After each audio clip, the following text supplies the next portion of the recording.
Hello, hypothetical audience. We're trying to re-record our Cinderella video because the camera died partway through, but you were in the middle of a tirade against one Lady Tremaine.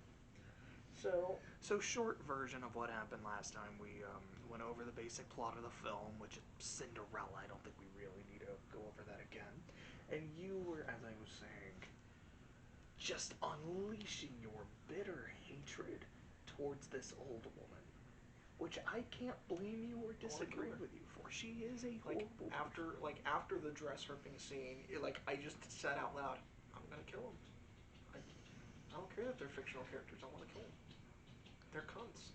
So my redeeming qualities. Relationship with Cinderella, which I know is something I've told you before, is my sister, when we were both kids, loved this movie. She would watch it all the time, and I hated it.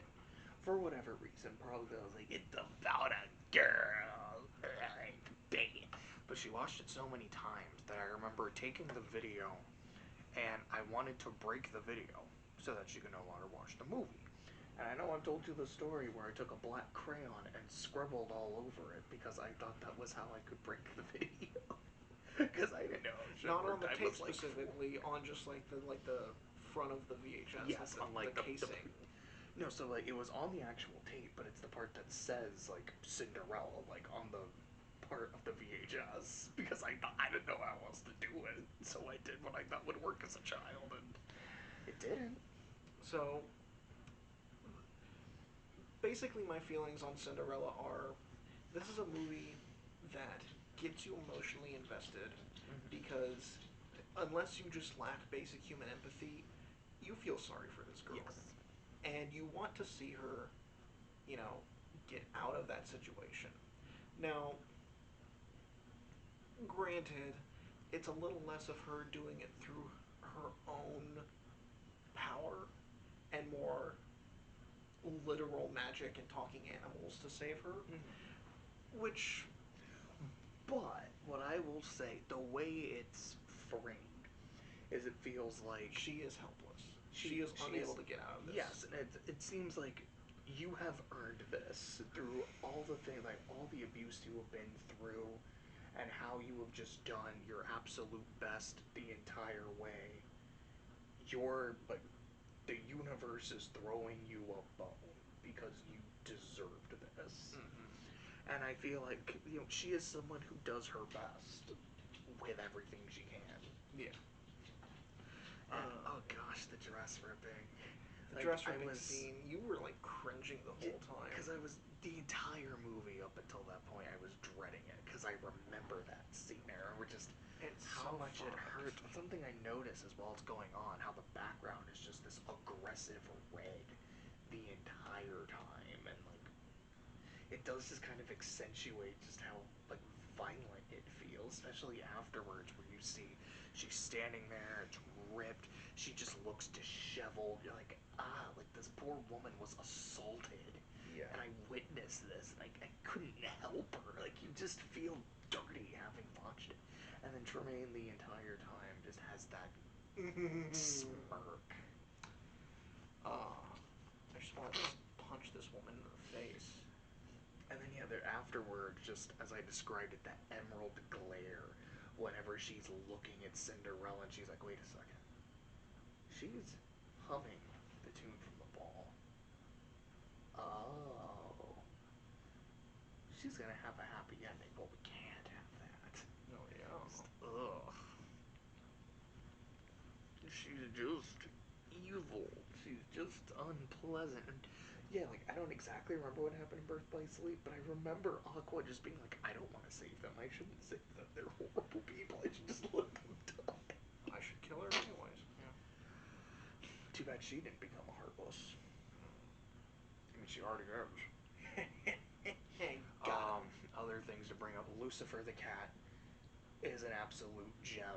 Also horrible, but just entertaining the entire time. And then there's I'm sure Lucifer has his good points, which out of context is hilarious. As you were saying, put that on a shirt. That's a quote from a Disney princess. Lucifer has his good points. That's amazing. The prince is barely in the movie, but when when, all the girls are being... Okay, so the fact that the whole ball happens because his The dad king wants wants grandchildren. It's kind Well, of yeah, funny. the king and the duke are hilarious. They are really funny. You pompous windbag. And then when he tried to murk this man, like, it's funny. Traitor! Traitor!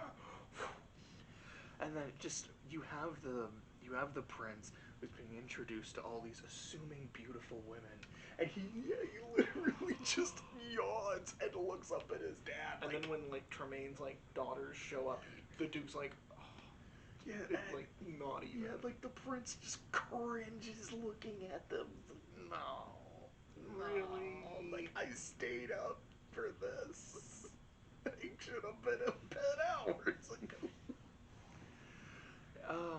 Hey, princess. What did you think of the mice? I thought they were okay. I could see where you were coming from, saying that they're a little annoying with their voice and their mannerisms. Like, yeah, zook, zook, you know. I think for me, it's also like some of the scenes with the mice just feel long. Like some of their like interactions with Lucifer, you're like, all right, this was entertaining, but there's another rest of the movie to get to. Yeah. But I mean, they're not awful. I don't hate them by any means, but they're not my definitely favorites. come in clutch. They do come in clutch. Jacques and Gus Gus. Yeah. Though I was wondering during that whole climax, where the hell were the other mice? Yeah, because they could have formed like an assembly line and gotten that up there a lot quicker, or like the birds. Yeah, the birds could have just carried it up, but at least Bruno got to do something and possibly kill the cat, because that cat fell from a very tall building, a very tall window. Yeah, so Lucifer seemingly got his comeuppance, but the Tremaines didn't. Well, I know. I think it really depends on the version of Cinderella, because fairy tales have 50 million different versions. But I mean, this version. Yeah. But I mean, like in the original versions, either they live in destitution or Cinderella has them executed, which I hope is what happened. Well, that's not what happens, because the sequels go with the destitution route, where it's like they just live in poverty. But yeah, it's not. Sorry, I'm having Shrek flashbacks. Are you the ugly stepsister? Yeah, what you need?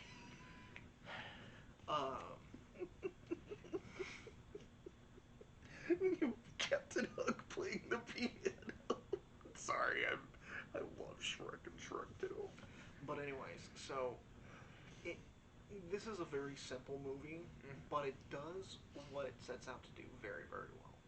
And for that, something else that you did bring up in the other video that got cut off is you were talking about how you felt like this was one of the first, if not the first movies to really have that sense of Disney magic, which for you was the Bibbidi Bobbidi Boo scene, not just because it is magical, but just the how whimsy and just colorful and well animated, and how satisfying it feels after the dress ripping. It's like I was saying, it's like, so should Cinderella be placed under the oddly satisfying category of like videos?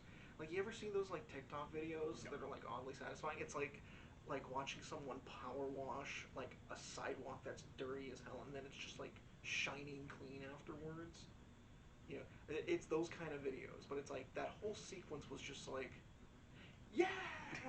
It's like that. It's like that meme of like the guys like going like this, and then they're going like, yeah. Yeah, you know? I know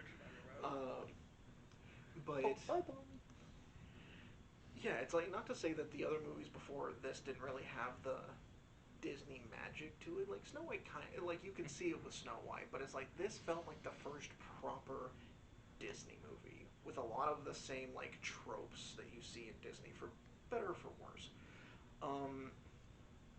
Now, looking at it from a more modern lens, like I was saying before, Cinderella herself does not accomplish much, but like you said, this poor girl has been just run through the ringer so much that basically God was like, no, I ain't letting this go a second more. And yeah, there is just something oddly satisfying about her just getting her big break. We can all relate to that. And yeah, I just think it is it is a very movie. It is certainly a movie. That's what I said about Dumbo. Dumbo is the most movie out of any of the, which Which is also what Ben said about Suicide Squad, because he just did not enjoy it. Really? Yeah, but Ben also just doesn't really like movies. Well, but anyways, But your ranking, because that's what it seemed like you were transitioning into. A ranking. A ranking. It is a very, like I said, it's a very simplistic movie. It's not complex. It doesn't have deep characters in it, but it it it makes you empathize with the main character. So you are celebrating her getting what she deserves, and you are cheering that the villains, like they do the villains so well in this, because like from the first scene with her just stroking her cat and saying, "It seems And it we just have slowly, plenty." it just slowly zooms in. It's like first you don't even see her, then you just see her eyes, and then you see the rest of her silhouette, and It's like, you're just like, it seems like you have plenty of time on your hands, Cinderella. Like, but I only come on. silence. It seems. Oh gosh. It's like that very first scene. Oh, bye, Bobby.